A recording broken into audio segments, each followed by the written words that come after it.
Un collègue veut comparer son antenne en V, donc un doublet en V, à 7,50 m du sol, dont les extrémités sont à 3 mètres, à une antenne doublée également à 7,50 m, mais totalement à plat, donc à l'horizontale. Je vais créer dans un premier temps cette première antenne. Allons-y.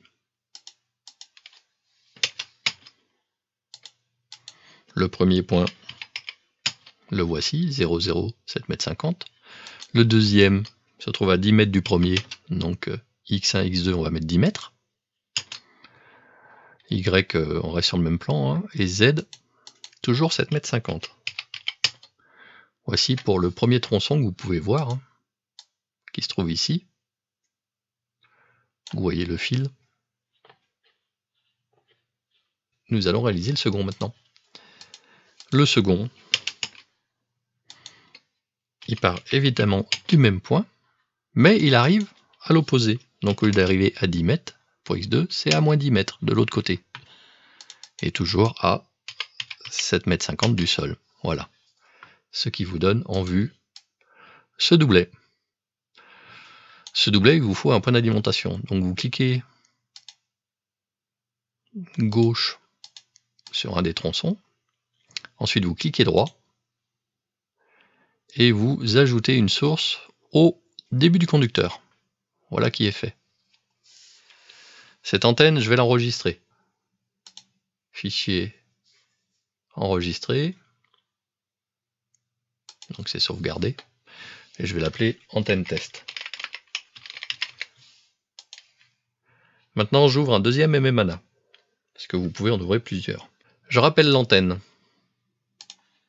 Donc j'ouvre l'antenne test, la voici. Et je vais la modifier. Alors pour la modifier, vous avez une fonctionnalité très utile dans MMANA que certains ne connaissent pas. C'est F4GET qui m'en a parlé, F4 Golf Echo Tango. Je vous conseille sa page d'ailleurs, et ses vidéos. Donc vous cliquez sur la gomme, clic gauche, et vous allez faire descendre le point qui est à 7,50 m à 3 mètres. Donc le Z qui est ici va arriver à 3 mètres. Et la longueur du segment, elle, devra être de 10 mètres. La longueur, vous l'avez là. Donc je clique sur le segment, je suis déjà dessus, hein, comme vous voyez, quand vous cliquez sur le segment, clic gauche, il passe en rouge. Donc vous mettez au bout, vous cliquez gauche en maintenant la souris enfoncée, et vous descendez. Donc je descends à 3 mètres. Donc le Z, je le descends à 3 mètres, voilà. J'y suis presque, vous n'êtes pas à quelques centimètres près. Et ensuite, la longueur, je fais en sorte que j'arrive à 10 mètres. Voilà, pour ce point-là, c'est bon. Pour ce point-là, je fais la même chose. Donc je descends à 3 mètres. Z à 3 mètres. Voilà, j'y suis à peu près. La longueur, là je suis à 10,33, donc je descends. Là je suis 3 mètres au-dessus, donc...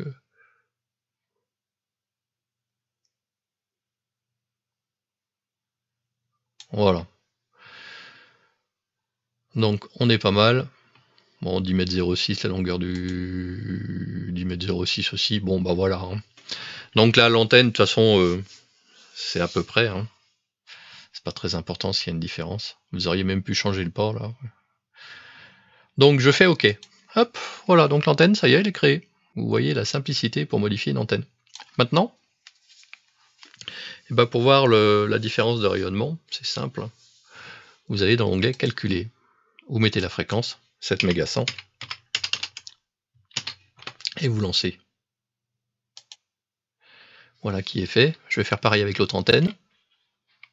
Calculer, 7 méga-100, et vous lancez. Et le fait d'avoir deux MMANA, vous pouvez passer de l'un à l'autre à l'aide de la fonction Alt-Tab. Donc la touche de tabulation. Comme je le fais là.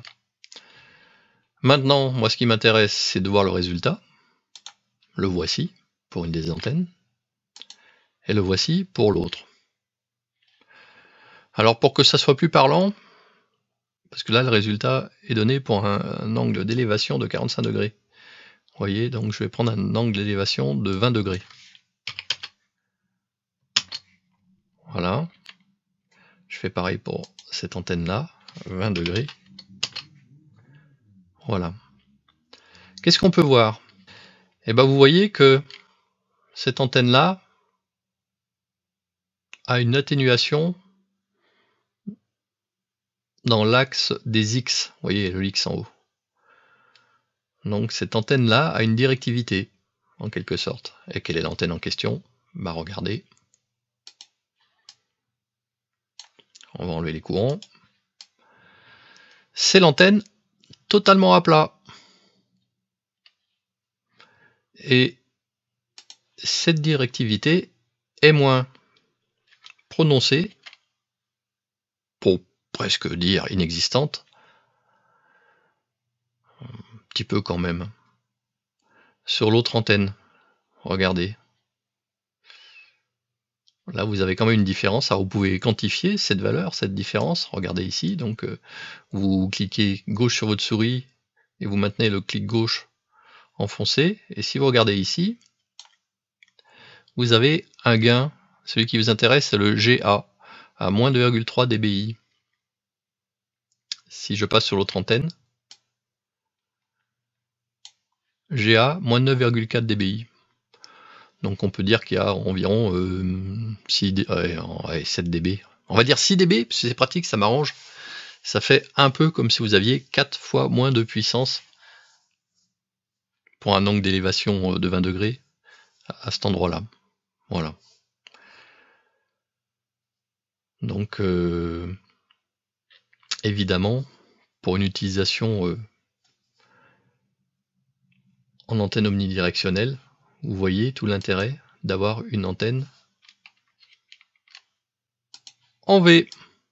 Voilà une toute petite démonstration d'utilisation de MMANA qui vous permettra d'avoir une idée de ce qui se passe au niveau rayonnement en fonction de l'angle que vous donnerez à vos antennes ou de la forme de vos antennes.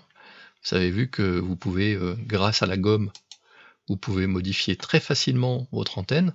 Donc cette fonctionnalité de gomme est bien pratique. Des liens seront en description de cette petite vidéo, notamment si vous voulez les fichiers prêts à l'emploi de ces antennes, pourquoi pas, bien qu'elles soient simples. Et pensez au pouce de référencement, abonnez-vous à ma chaîne si vous voulez voir les autres vidéos et ne pas les rater. Et je vous dis comme d'habitude, à bientôt dans de nouvelles aventures.